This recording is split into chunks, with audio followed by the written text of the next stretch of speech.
안녕하세요. 신쌤입니다.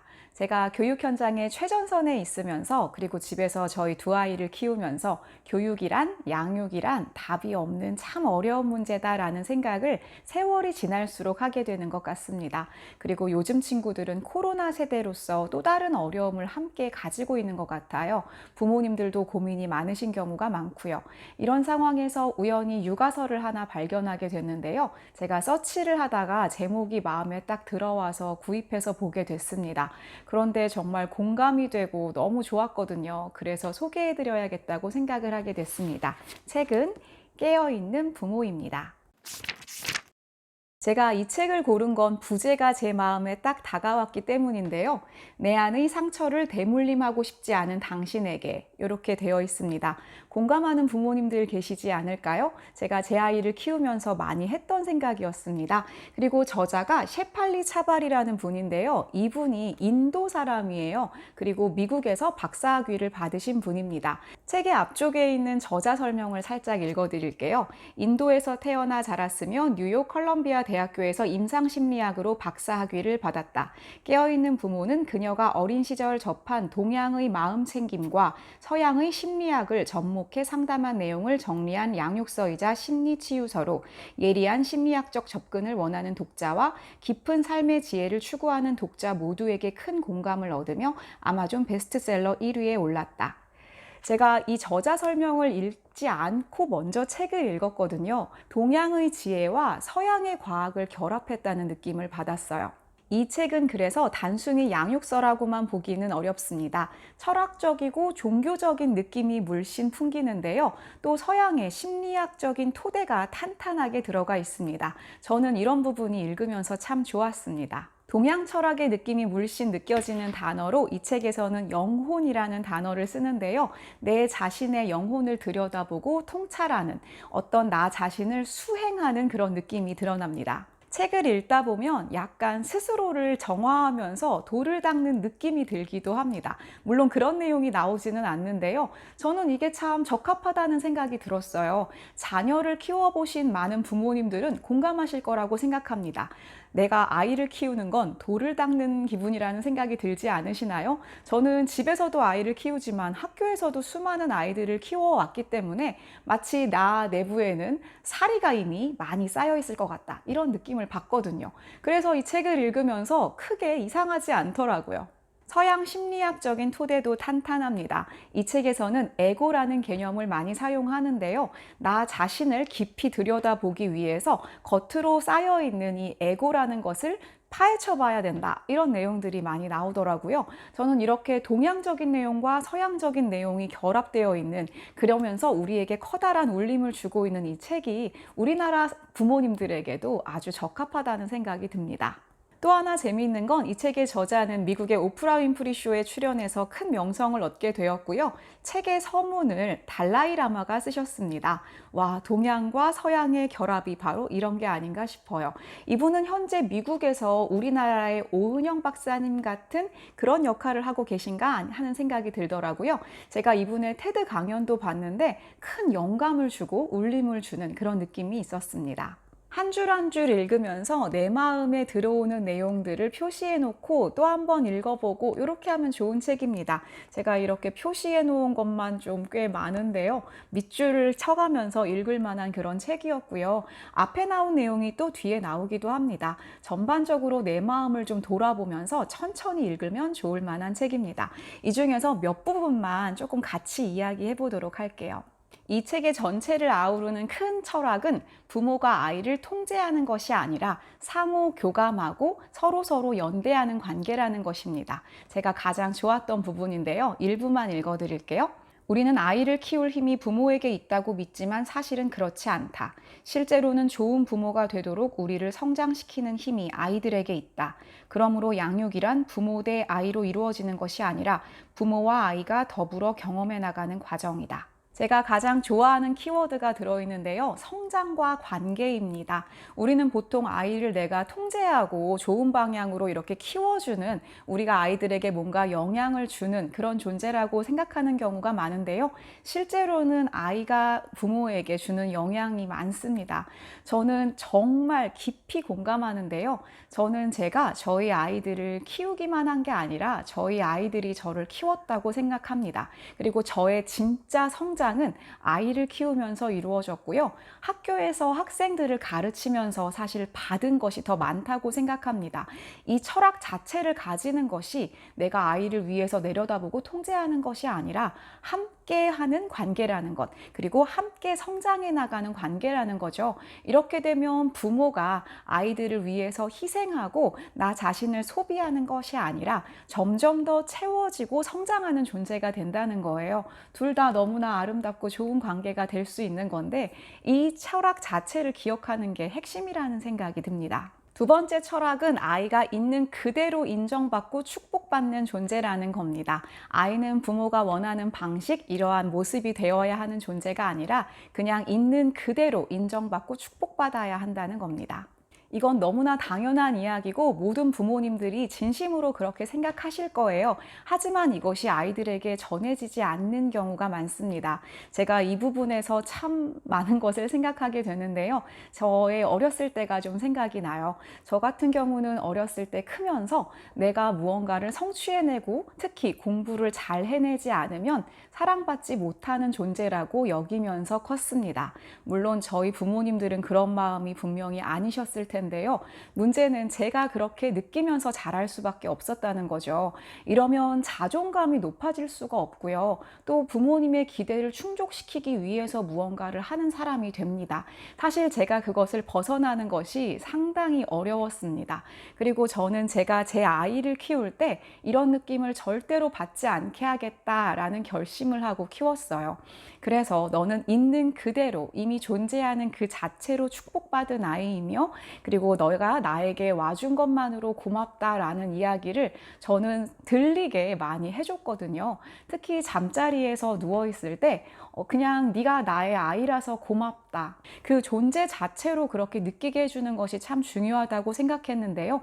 이 부분을 읽으면서 그래서 좀 감동을 받았습니다. 갓난아이든 10대 아이든 아이들은 그저 존재하는 것만으로 부모를 기쁘게 한다는 사실을 알아야 한다. 부모의 관심을 온전히 받기 위해 아무것도 할 필요 없다는 사실을 알아야 한다. 아이들은 세상에 태어난 것만으로 사랑받을 권리를 얻었다고 느낄 자격이 있다. 이처럼 자신의 내면과 연결되어 있으면 외부의 인정을 갈구할 필요가 없고 칭찬에 목말라 하지도 않는다. 대신에 내면의 당당함으로 자기 자신을 있는 그대로 자랑스럽게 여긴다. 저는 아이들이 이런 사람이 됐으면 좋겠습니다.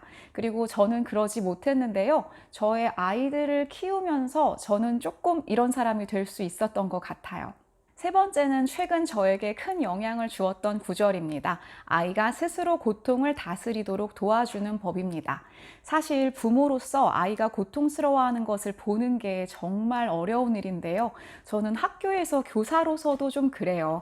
아이들이 뭔가 어떤 문제 상황에 닥치면 저는 그걸 어떻게든 해결해주고 싶어하는 경향을 가지고 있었던 것 같습니다.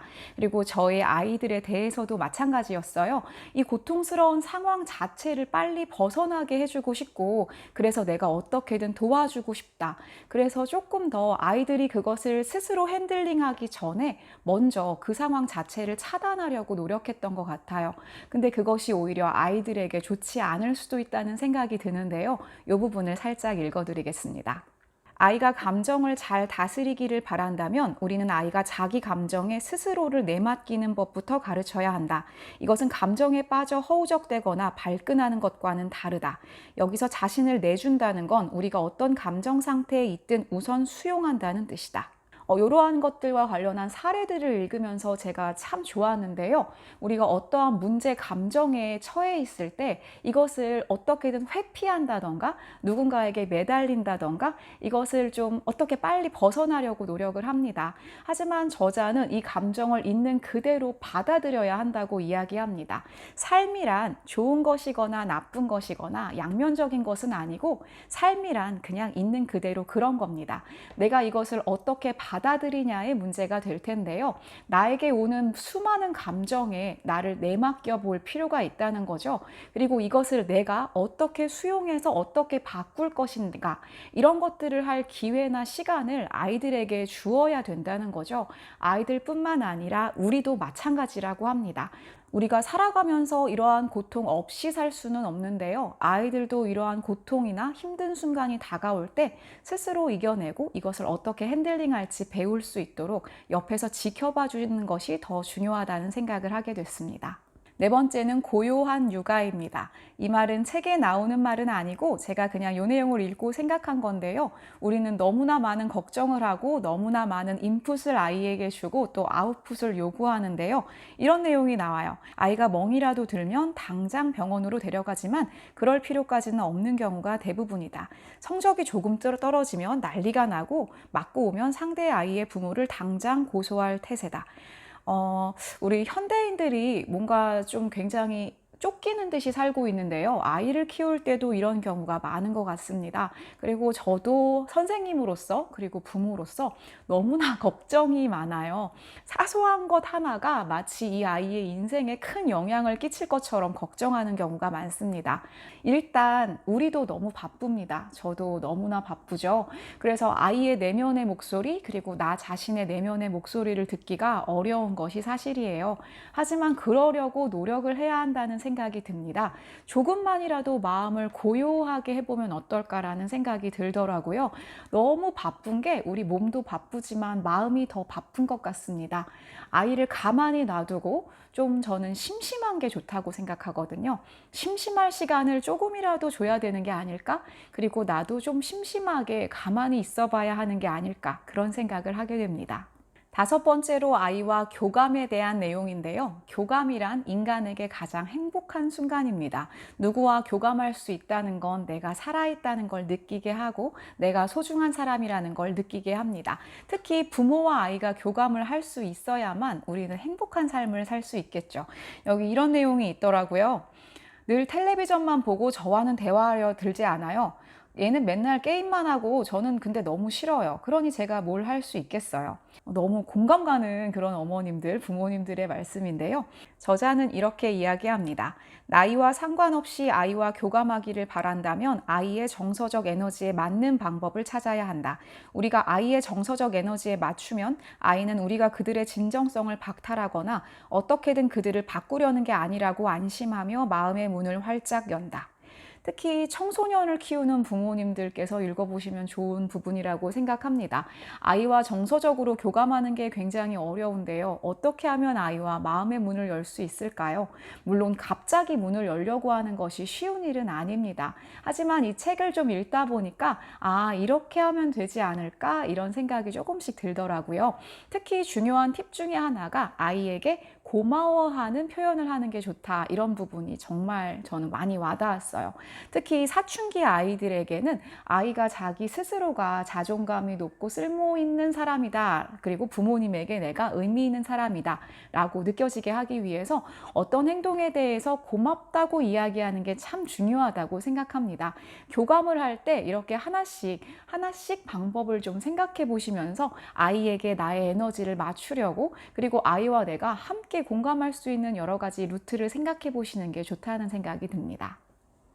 부모가 된다는 건 어려운 일입니다. 제가 지금 책을 한 권 소개하기는 했지만 사실 육아에 대해서는 어떤 충고를 함부로 할 수 없는 영역이라고 생각합니다.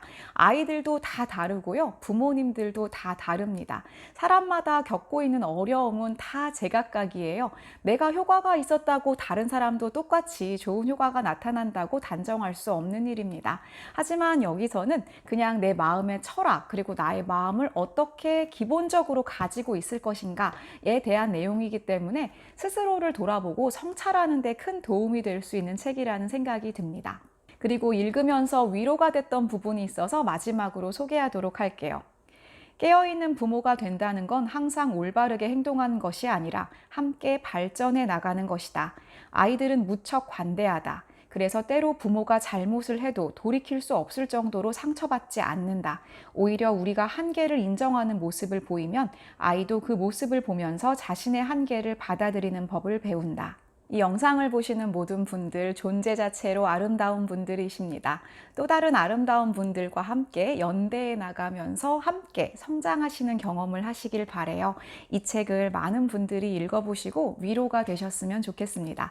오늘도 함께 봐주신 모든 분들께 진심으로 감사드립니다. 다음에 또 뵐게요.